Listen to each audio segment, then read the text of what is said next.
Good morning students. बच्चों, आज हम हर्षवर्धन के चरित्र का अध्ययन करेंगे।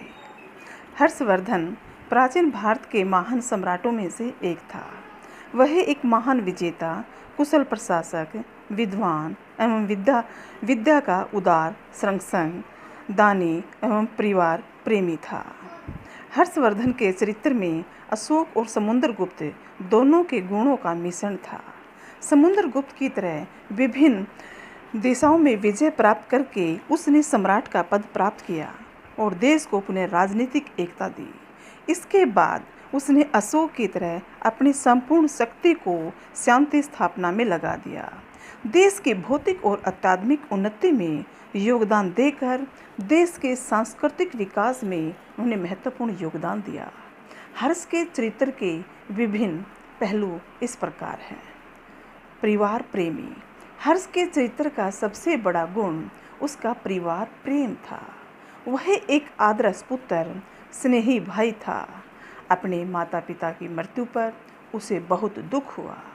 अपने भाई की हत्या का समाचार सुनकर वह वैरागी हो गया और उसे बहुत गहरा सदमा लगा था। जब उसे अपनी बहन की गिरफ्तारी या बाद में उसके आत्महत्या के इरादे का पता चला तो वह उसे ढूंढने के लिए अनेक कठिनाइयों को सहता हुआ जंगलों में पहुंचा और अंत में उसने अपने बहन के प्राणों की रक्षा की। उसके बाद अपनी बहन को सारा जीवन उसने असाधारण स्नेह एवं उदारता के साथ अपने पास ही रखा। महान विजेता। हर्ष एक महान विजेता था। जिस समय वह राज सिंहासन पर बैठा उस समय उसकी आयु केवल 16 वर्ष थी। बच्चों, उनके सामने उस समय अनेक कठिनाइयाँ थी। हर्ष ने साहस एवं कुशलता से बच्चों इन सब कठिनाइयों पर विजय प्राप्त की। उसने न केवल अपने पैतृक साम्राज्य की रक्षा की बल्कि युद्ध करके अनेक अपने साम्राज्य की सीमाओं का भी विस्तार किया। उसने 30 वर्ष तक युद्ध किए। केवल एक युद्ध को छोड़कर वो सभी युद्धों में विजयी रहा। वो केवल पुलकेशिन द्वितीय से ही एक युद्ध में पराजित हुआ था। उसने बंगाल, बिहार, उड़ीसा, वल्लभी, पंजाब, कामरूप, गंजाम के शासकों को युद्धों में पराजित किया। उसके पराक्रम से डरकर उसके पड़ोसी राज्यों ने भी उसके साथ मित्रतापूर्वक संबंध स्थापित कर लिए थे। बच्चों, हर्ष का प्रभाव क्षेत्र उसके विजित क्षेत्र की तरह ही महत्वपूर्ण था। हर्ष एक महान और शक्तिशाली सम्राट था। महान साम्राज्य निर्माता। हर्ष ने न केवल उत्तरी भारत के प्रदेशों को ही जीता बल्कि उन्हें अपने साम्राज्य में मिलाकर एक विशाल साम्राज्य का स्वरूप दिया। उसने गुप्त काल के पतन के बाद जो हिंदुस्तान में राजनीतिक अव्यवस्था, अराजकता की स्थिति पैदा हो गई थी, उस पे विजय प्राप्त करके अपने हिंदुस्तान को राजनीतिक एकता स्थापित की। अनेक छोटे छोटे राज्यों को जीतकर उसने अपने साम्राज्य में मिलाकर एक विशाल साम्राज्य का निर्माण किया। हर्ष का साम्राज्य उत्तर में हिमालय से लेके दक्षिण में विंध्याचल तक और पूर्व में कामरूप से लेके पश्चिम में सौराष्ट्र तक था। हर्ष एक विजेता के साथ साथ साम्राज्य निर्माता के रूप में भी इतिहास में अपना स्थान रखता है। वह कश्मीर, सिंध, गुजरात और कामरूप के शासक उसके बड़े प्रभाव में थे। सफल कूटनीतिज्ञ। हर्ष एक महान कूटनीतिज्ञ था। भास्कर वर्मा और ध्रुवसेन द्वितीय के साथ उसके मैत्रिक संबंध इस नीति के प्रमाण है। कन्नौज एवं कामरूप की संधि ने गोंड राजा शशांक को आतंकित कर दिया था, जबकि वल्लभी के राजा ध्रुवसेन के साथ मित्रतापूर्वक संबंध स्थापित करके पुलकेशिन द्वितीय के विरुद्ध हर्ष ने अपनी स्थिति को मजबूत कर लिया था। बच्चों, अंतर्राष्ट्रीय क्षेत्र में पुलकेशिन और ईरान नरेश के गुट बनने के बावजूद उनके गुटबंदी का मुकाबला करने के लिए हर्षवर्धन ने चीन के साथ एक कूटनीतिक संबंध स्थापित किया। इस प्रकार अपने कूटनीतिक संबंधों में वह एक महान शासक था। महान शासन प्रबंधक। एक विजेता और साम्राज्य निर्माता के साथ साथ हर्ष एक कुशल शासन प्रबंधक भी था। उसने अपनी असाधारण योग्यता के साथ थानेसर एवं कन्नौज के शासन को व्यवस्थित और सुसंगठित किया। उसने एक प्रजाहितैषी और जन कल्याणकारी शासन की नींव रखी।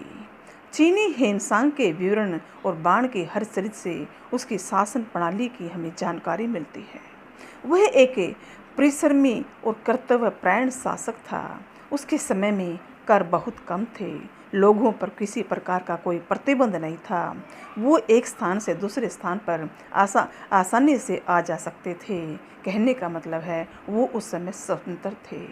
उसके समय में सरकारी कर्मचारी बहुत ईमानदार होते थे, लेकिन उनके समय में दंड व्यवस्था कठोर थी, क्योंकि वह एक न्यायप्रिय शासक था। प्रशासन की कुशलता के लिए उसने अपने राज्य को अनेक प्रांतों को बच्चों उस समय भुक्ति कहा जाता था, और प्रांतों को जिलों को उस समय विषयों में बांटा गया था। जिलों विषयों को कहा जाता था। गांव के शासन में राज्य का कोई किसी प्रकार का हस्तक्षेप नहीं होता था।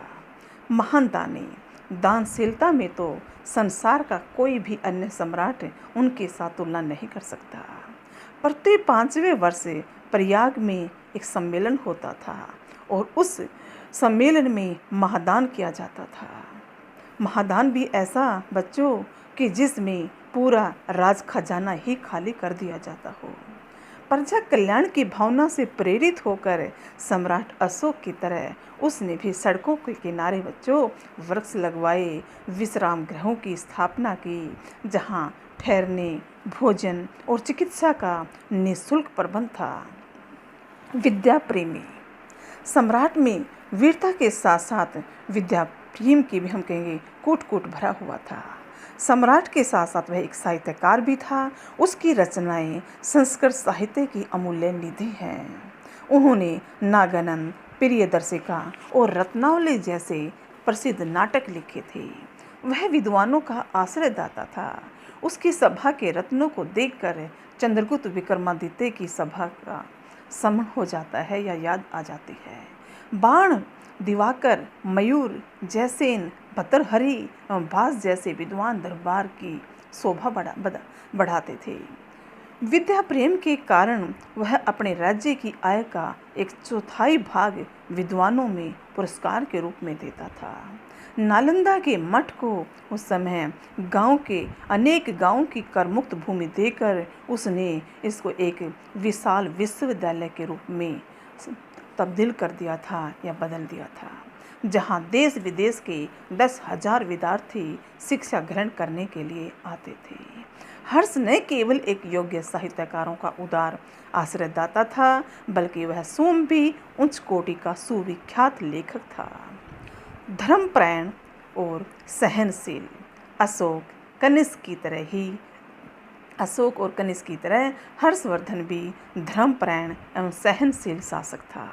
वह भी बौद्ध धर्म का अनुयायी होने के बावजूद ब्राह्मणों तथा अन्य धर्म के अनुयायियों का सम्मान रूप से आदर सत्कार करता था।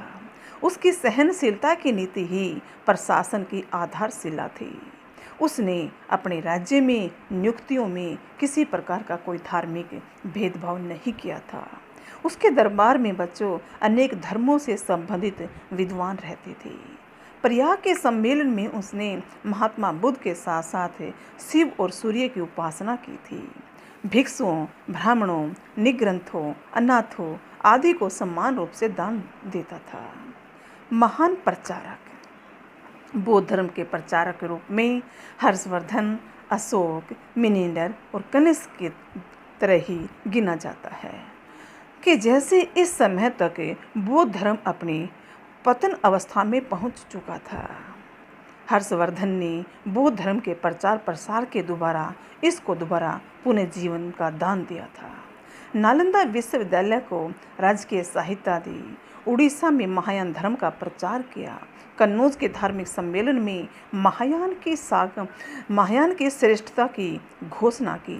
महात्मा बुद्ध की सबसे पहले पूजा करना, मांसाहार पर निषेध, स्तूपों एवं विहारों का निर्माण आदि कार्यों से हर्ष ने बौद्ध धर्म के प्रचार प्रसार में काफ़ी योगदान दिया था। भारतीय सभ्यता एवं संस्कृति का संरक्षक। कुछ इतिहासकार हर्ष को भारतीय सभ्यता और संस्कृति का महान संरक्षक मानते हैं। उनके काल में भारतीय संस्कृति का बच्चों विदेशों में प्रचार प्रसार हुआ।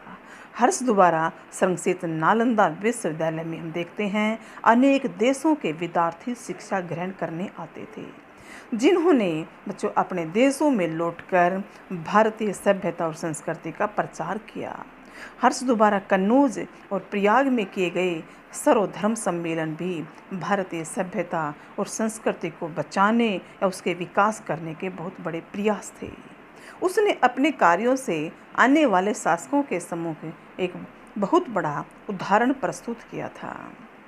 नारीमन और जैनसन के अनुसार कन्नौज के हर्षवर्धन को जो राजा, सम्राट,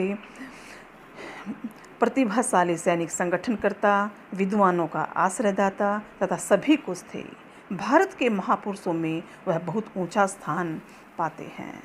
ऐसे ही डॉक्टर आर.सी. मजूमदार के शब्दों में वह एक महान शासक, वीर सेनानी, कला के संरक्षक और श्रेष्ठ आदर्शों तथा प्रतिभावान व्यक्तित्व वाले एक व्यक्ति के रूप में उनकी प्रशंसा एवं सराहना अनिवार्य है। इस प्रकार से बच्चों, आज हमने हर्षवर्धन के चरित्र का अध्ययन किया है।